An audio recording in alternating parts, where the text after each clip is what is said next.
our guest today, Sports Desk football analyst Darren Hartmann. Darren's been giving us a preview of the Copa Paulino Alcantara final happening this Friday already. Darren, after losing to Kaya last November 7th, the Azkals Development Team have been able to bounce back big time. They had that 9-0 clinic against Mendiola to close out the group stage. Then they had this huge comeback win over Stallion yesterday. How does ADT now look to you heading into the final? Well, what's really interesting is when ADT started, they started with a 4-1-4-1 formation. Mm-hmm. They played against Kaya. They had a hard time exploiting the width.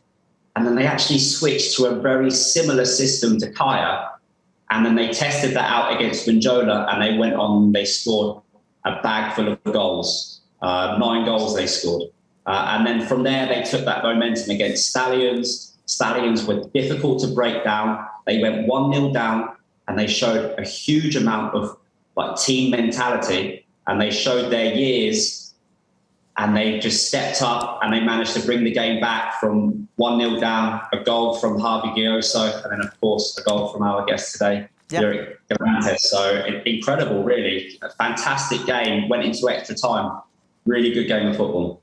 You know what, Darren? I have to be intimidated by you. You can actually take my job, and you're welcoming our guests already. Why don't you bring him in? Let's have the hero for the ADT yesterday, Yrick Gallantes. He joins us now live via Zoom. Yrick, good morning. Welcome to Sports Desk. Congratulations on making it to the final of the Copa Paulino Alcantara. What a win yesterday. Good morning. Thank you. Yeah, it was a very difficult game, but we finalized towards the end, which was great. That was an amazing win. ADT coming back from a goal down and getting the victory even without Harvey Gayoso in extra time. We'll talk more about Harvey, but let's talk about the resilience and the character. We know you guys are young. It's a future. It's a development team of the Azkals. But let's talk about the character of you guys, like your team, bouncing back, coming back to make it to the final, and the message this win sends Kaya in the final. Well, it was difficult, and at the start they scored first, and it was very difficult for us to go and try to equalize. But when you have Harvey up there, there's always someone you can trust up there, and from then on, we always knew that we can come back and fight for, especially Harvey, when he got injured. And off the pitch, he's still a captain, and he was still motivating the team, and that's what motivated us the most. And especially as we're young, we're hungry. We're really hungry. Yeah. Especially to get into the finals. Darren, you have a question? I think Gayoso is fantastic. He's a great football player. He's a leader, and he leads by example. But as a senior player, he's very good at adjusting to the players around him. And normally, it's the other way around. Normally, the senior players are the ones showing their feet and then letting other people adjust for them. But he observes, he watches. Every time Dennis Chong is showing short, Harvey's looking to run long. And the combination between Dennis Chong and Harvey Gayoso up front is going to be missed, because that's what's been helping them get through these games. Darren, besides Yrick here, one of the heroes for the Azkals last night was their keeper, Quincy Camarade. And what are your thoughts on his performance, especially in the clutch? Talk about the value, his value to this team heading into the final against Kaya. Well, it's been difficult for the goalkeepers of both Kaya and ADT, because they haven't been called upon very often. It's the same. Camarade wasn't really needed for over 80 minutes of the game. And then in the final stages, with the one-on-one, just making himself so big and just getting something on the ball really kept them in the game, not just once, but also in extra time. Yeah. And if he wasn't there, I don't think we would be having this conversation right now about ADT being in the final. So a huge part, and you could just see how pumped up he was for that moment. Well, another key player for ADT, we've been talking about it, having him on the show, Harvey Gayoso, going down with that injury, and we know how tricky hamstring injuries are. You just basically have to rest it, as we take a look at what happened last night. Yrick, can you tell us about Harvey right now? Have you spoken to him? How is Harvey doing? How is his spirits? And also, of course, your team?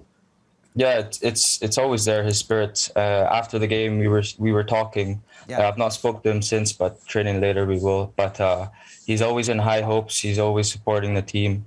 He's always been a captain, like no matter off the pitch or on the pitch. Yeah. And just so thankful for him for being a captain, and leading the team very well.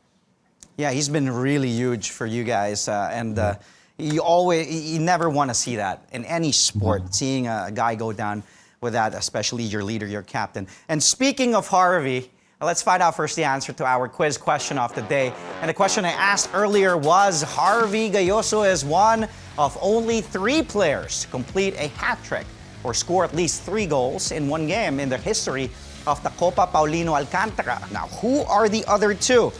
Darren, what do you think? I knew you were going to ask me that, and I'm actually not sure. I think Bennett's got himself a hat-trick before in the past, but I don't think I could name who the other one was. Unless when Davao had their campaign, someone from Davao scored. So if I was to guess, I would say Bennett has won. I wouldn't be able to guess the other one. How about you, Yrick? You have any guesses? Do you think you know the answers here? I've got the same guess as Darren, Joven. I've not really seen the other Copas. So. Well, the correct answers are, it's not Joven, unfortunately, but former Kaya player Robert Lopez Mendy, South Korea's Kim Sung-min, who currently plays for Stallion Laguna, and Japanese midfielder Rayo. So it's just and Harvey. Yeah, my fault.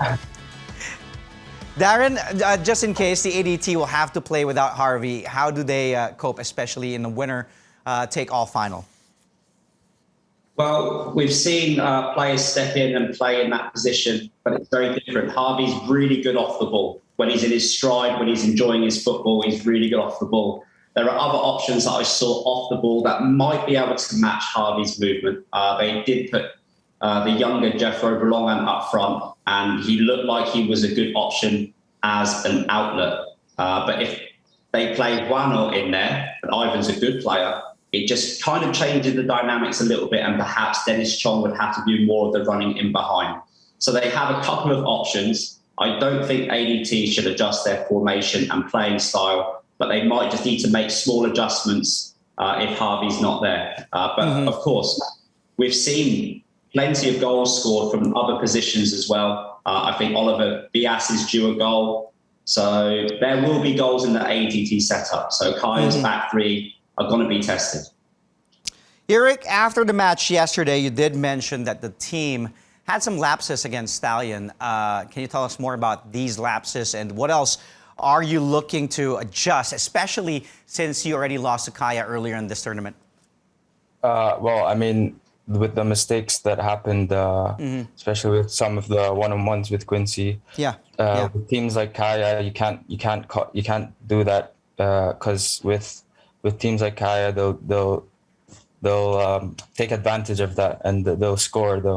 They'll do what they can to finish the game as soon as. So we need to be more organized and more calm on the ball. Make sure we have possession to take things away from Kaya. Well, Darren, what else will it take for them to upset this really solid Kaya squad that has been seen as a favorite since the start of the Copa Paulino Alcantara this year?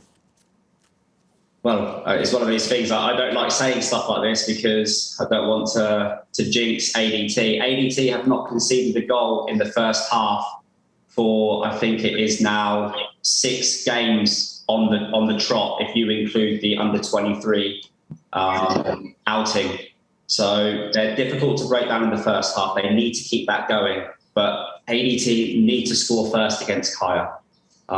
Going 1-0 down against Stallions will be a completely different ball game to going 1-0 down against the experienced Kaya that have played at such a high level in terms of club representation. So ADT have got to keep it tight, and they must score first. And then they have to put together all their experience to try to bring and control the game the best that they can.